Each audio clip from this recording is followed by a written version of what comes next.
आज शाळेचा पहिला दिवस आणि तू एकटाच आलायस. बाकीची मुले कुठे? सर, पाऊस खूप पडत होता म्हणून पोरं आली नाहीत. माझं घर शाळेच्या जवळ आहे म्हणून मी आलो. बरं बरं, ठीक आहे. त्यांना लवकर यायला सांग उद्यापासून, नाही तर माझ्या हातची छडी खायला लागेल त्यांना. समजलास काय? ही तुझी जबाबदारी आहे त्यांना घेऊन यायची. नाही तर माझ्यासारखा वाईट माणूस या जगात दुसरा कोणी नाही, तुला तर माहितीच आहे. त्यामुळे नीट राहायचं सगळ्यांनी. नीट सकाळ सकाळ लवकर शाळेमध्ये यायचं. नाही तर माझ्या डोक्याची सणक गेली ना, खरंच सांगतोय, परत सांगायची गरज लागली नाही पाहिजे तुला. आजपासून तूच मॉनिटर. पहिला आलायस शाळेत, शाळेचा पहिला दिवस आणि पोरांची ही मजल.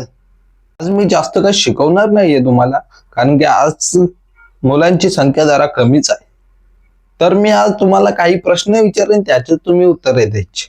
हो सर, हो सर, तुम्ही जे सांगाल त्याची आम्ही उत्तरे देईन. तुम्ही जे सांगायचंय ते सांगा. तर माझा पहिला प्रश्न असा आहे की पक्ष्यांचा राजा कोण आहे?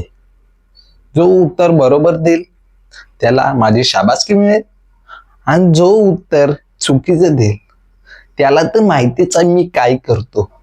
त्यामुळे विचार करून उत्तरे द्या, नाहीतर तुम्हाला माहिती आहे.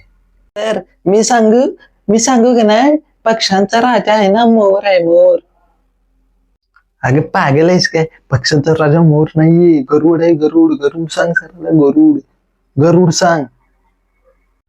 हा बरं बरं प्रांजल, तू नको सांगू, तू सांग रे.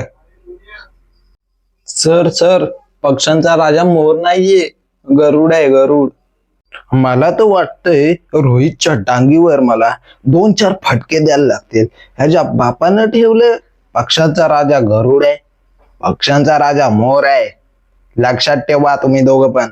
तू प्रांजल हुशार आहेस, तुझ्याकडून हीच अपेक्षा आहे.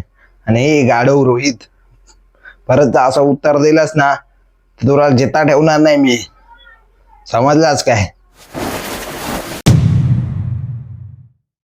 तर मुलांनो, मी 4-5 दिवस आधी एक प्रश्न विचारला होता वर्गात, पक्ष्यांचा राजा कोण आहे?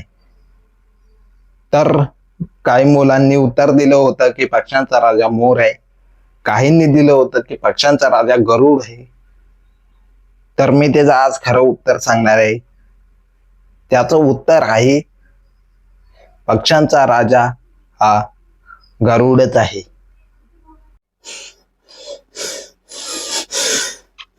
बाईलेला स्वतःला येत नाही, मला शांतपणा शिकवत होता. दळभद्र कोणी शिक्षक बनवलं काय माहित नाही याला.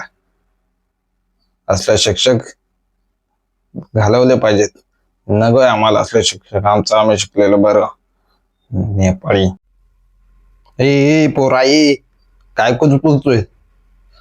शिव्यात देऊ नको, समजलास ना? मला माहित आहे, मी पण तुझ्या जागे कधीतरी होतो, समजल्यास? मला समजतात सगळ्या गोष्टी.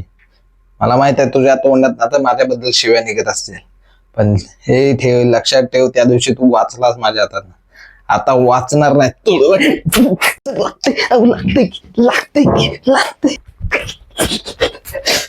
लागते कशाला आता मारते? समजतोच काय? बापाला घेऊन येऊ द्या, नंतरच बोलू.